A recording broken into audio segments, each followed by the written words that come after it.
Details చూద్దాం. చంద్రబాబు ప్రమాణ స్వీకారానికి 7,000 మంది పోలీసులతో పటిష్ట బందోబస్తును ఏర్పాటు చేస్తున్నారు. చంద్రబాబు రేపు ఉదయం 11:27 కేసరపల్లిలోని ఐటీ టవర్ వద్ద ఏపీ ముఖ్యమంత్రిగా ప్రమాణ స్వీకారం చేయనున్నారు. ఈ కార్యక్రమానికి ప్రధాని మోదీ, కేంద్ర మంత్రులు అమిత్ షా, నడ్డా, బండి సంజయ్, మెగాస్టార్ చిరంజీవి హాజరవుతున్నారు. ఈ ప్రమాణ స్వీకారానికి శరవేగంగా ఏర్పాట్లు సాగుతున్నాయి. ప్రమాణ స్వీకారానికి వీవీఐపీలు వస్తుండటంతో భారీ బందోబస్తును ఏర్పాటు చేస్తున్నారు. ఇప్పటికే చిరంజీవి, రజనీకాంత్, నారా బ్రాహ్మణి, అమిత్ షా విజయవాడకు చేరుకున్నారు.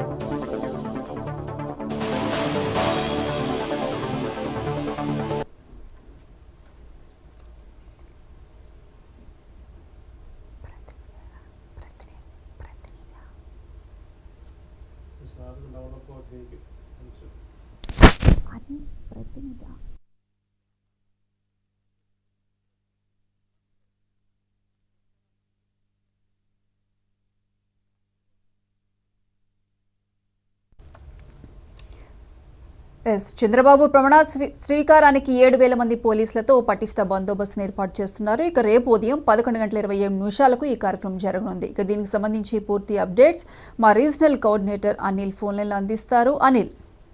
Thank you Priyanka.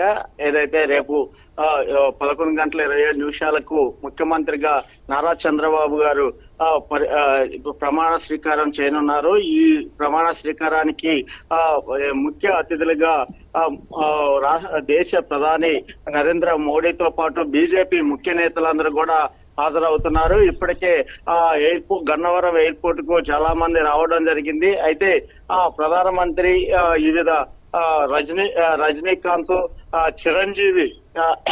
చిరంజీవి కూడా ఇప్పటికే ఆయన గన్నవరం ఎయిర్పోర్ట్ కు చేరుకొని ఆయన విజయవాడ ఉన్నట్టుగా తెలుస్తా ఉంది. అయితే రజనీకాంత్ ప్రముఖులు అతిథులుగా రావడంతో ఇక్కడ మాత్రం భారీ బందోబస్తు ఏర్పాటు చేయడం జరిగింది. ఇప్పటికే ఈ రోజు రాత్రి నుంచే ట్రాఫిక్ మళ్లింపు కూడా చేయడం జరుగుతుంది. ఇక్కడ ఈ ప్రాంతంలో ఎలాంటి ఏదైతే ట్రాఫిక్ సమస్య లేకుండా, ఎందుకంటే ప్రముఖులందరూ కూడా ఆయన ప్రమాణ స్వీకారానికి వస్తున్న నేపథ్యంలో భారీ బందోబస్తు నడుమ ఇది జరుగుతా ఉంది. ఇప్పటికే అమిత్ షా కూడా ఈ గన్నవరానికి చేరుకున్నట్లుగా మనకు తెలుస్తున్న సమాచారం. అయితే ఏదైతే చిరంజీవి ఫ్యామిలీ అంటే సురేఖ, చిరంజీవి కూడా ఇప్పటికే చేరుకోవడంతో కూడా అక్కడ బందోబస్తు ఏర్పాటు చేయడం జరిగింది. ప్రత్యేకంగా వారిని ఒక గ్యాలరీ కూడా ఏదైతే ప్రమాణ స్వీకారం చేసే సమయంలో ఏదైతే అక్కడ ప్రత్యేక గ్యాలరీ కూడా ఏర్పాటు చేశారు. ఏదైతే పవన్ కళ్యాణ్ ఫ్యామిలీ, అలా బాలకృష్ణ ఫ్యామిలీ, నారా చంద్రబాబు నాయుడు ఫ్యామిలీకి కూడా ప్రత్యేక గ్యాలరీస్ ఏర్పాటు చేశారు. అలానే ఈవీఐపీలకు ముఖ్య అతిథులకు కూడా ప్రత్యేక గ్యాలరీని కూడా ఏర్పాటు చేయడం జరిగింది. అలానే ప్రధానమంత్రి నరేంద్ర మోడీకి కూడా అక్కడ ఒక ప్రత్యేక గ్యాలరీ ఏర్పాటు చేయడం జరిగింది. అయితే అందరూ కూడా రేపు జరిగే ప్రమాణ స్వీకారం కార్యక్రమానికి కూడా భారీగా తరలి వస్తున్నారు. ప్రధానంగా ఇక్కడ ఆకర్షణ ఏంటంటే చిరంజీవి కూడా రావడం కూడా ఇక్కడ అంతా కూడా అంటే ముందుగా ఫస్ట్ ఆ కుటుంబానికి ఆహ్వానం పలికినప్పుడు అందరూ రామ్ చరణ్ వస్తారని కూడా ఒక ప్రచారం ఇందాక వరకు జరిగింది. అయితే ఈ ప్రమాణ స్వీకారం కార్యక్రమానికి ఇప్పుడు చిరంజీవి, సురేఖ కూడా రావడంతో కూడా ఇక్కడ అన్ని అంతా వాళ్ళకి ప్రత్యేకంగా ఏర్పాట్లు, పోలీస్ బందోబస్తు కూడా ఏర్పాటు చేశారు. వారికి అన్ని ఏర్పాట్లు కూడా చేస్తున్నారు. అలానే రజనీకాంత్ కూడా రావడం జరిగింది. అలా సినీ ప్రముఖులతో పాటు రాజకీయ ప్రముఖులు కూడా ఈ చంద్రబాబు ప్రమాణ స్వీకార కార్యక్రమానికి భారీగా హాజరవుతున్నట్లుగా తెలుస్తుంది. దీనికి సంబంధించిన అన్ని ఏర్పాట్లు కూడా అధికార యంత్రాంగం చేపట్టింది. పోలీసులు అయితే భారీ బందోబస్తు ఈ రోజు మధ్యాహ్నం నుంచే ఏర్పాటు చేయడం జరిగింది. ఆ సభా ప్రాంగణం మొత్తం కూడా ఏదైతే బాంబ్ స్క్వాడ్ టీం కూడా పరిశీలించడం జరిగింది. ఇక్కడ 14 ఎకరాల్లో రేపు సభ ఏదైతే ప్రమాణ స్వీకార సభలు ఏర్పాటు చేయడానికి మూడు పెద్ద టెంట్లతో 3 గ్యాలరీలు ఏర్పాటు చేయడం జరిగింది. అయితే పెద్ద స్క్రీన్లు కూడా ఇక్కడ ఏర్పాటు చేయడం జరిగింది.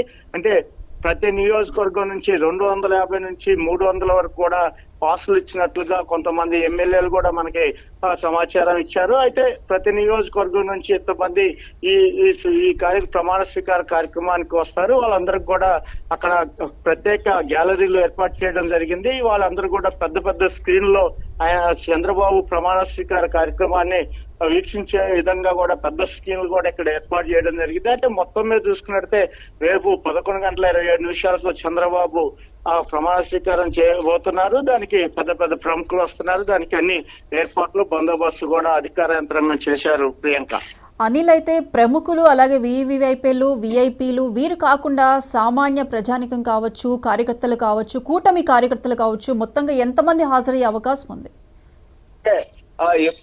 ఎప్పటికీ రాష్ట్రంలో ఉన్న 175 నియోజకవర్గాల్లో కూటమిలో ఉన్న జనసేన, బీజేపీ, టీడీపీ ఈ 3 పార్టీలకు సంబంధించిన నాయకులు ప్రతి నియోజకవర్గానికి 250 నుంచి 300 పాసులు ఇప్పటికే మంజూరు చేయడం జరిగింది. వారందరూ కూడా అక్కడ ఉన్న ఏదైతే గెలిచిన ఎమ్మెల్యేలు లేదా ఏదైతే 11 నియోజకవర్గంలో ఓడిపోయిన ఇన్ఛార్జీలకు ఈ పాసులు కూడా అందజేశారని కూడా తెలుస్తా ఉంది. వీళ్ళందరూ కూడా అక్కడ ఉన్న ముఖ్య అంటే మండలాల వారీగా ముఖ్య నేతలను చూసి ఆ కార్యకర్తలకు కూడా ఈ పాసులు మంజూరు చేస్తే వారు బస్సుల ద్వారా అక్కడికి చేర్చే అవకాశాలు ఉన్నాయి. అదంతా కూడా ఇప్పటికే 175 నియోజకవర్గాల నుంచి ప్రతి నియోజకవర్గం నుంచి 250 నుంచి 300 పాసులు ఇవ్వడంతో వారికి అక్కడ అనుమతి ఉంటుంది. వారికి వాళ్ళు ఎంతమంది వస్తారనే ఇప్పటికే అంచనా వేశారు. 175 నియోజకవర్గాలు ఎంతమంది వస్తారు, ప్రముఖులు ఎంత వస్తారు, ఈఐపీలు ఎంత, మొత్తం ఒక ఎస్టిమేషన్ తోనే ఈ 14 ఎకరాల్లో ఈ 3 గ్యాలరీలు ఏర్పాటు చేశారు. వర్షం పడితే దానికి ఎక్కడా కూడా ఎవరు ఇబ్బంది పడకుండా, ఎవరు తడవకుండా కూడా ప్రత్యేకమైన ఏదైతే టెంట్లతో అక్కడ గ్యాలరీలు కూడా ఏర్పాటు చేయడం జరిగింది. ఎవరికి ఎలాంటి సమస్య లేకుండా కూడా ఈ ఏర్పాట్లు పూర్తి చేశారు. Priyanka, right Anil, thank you.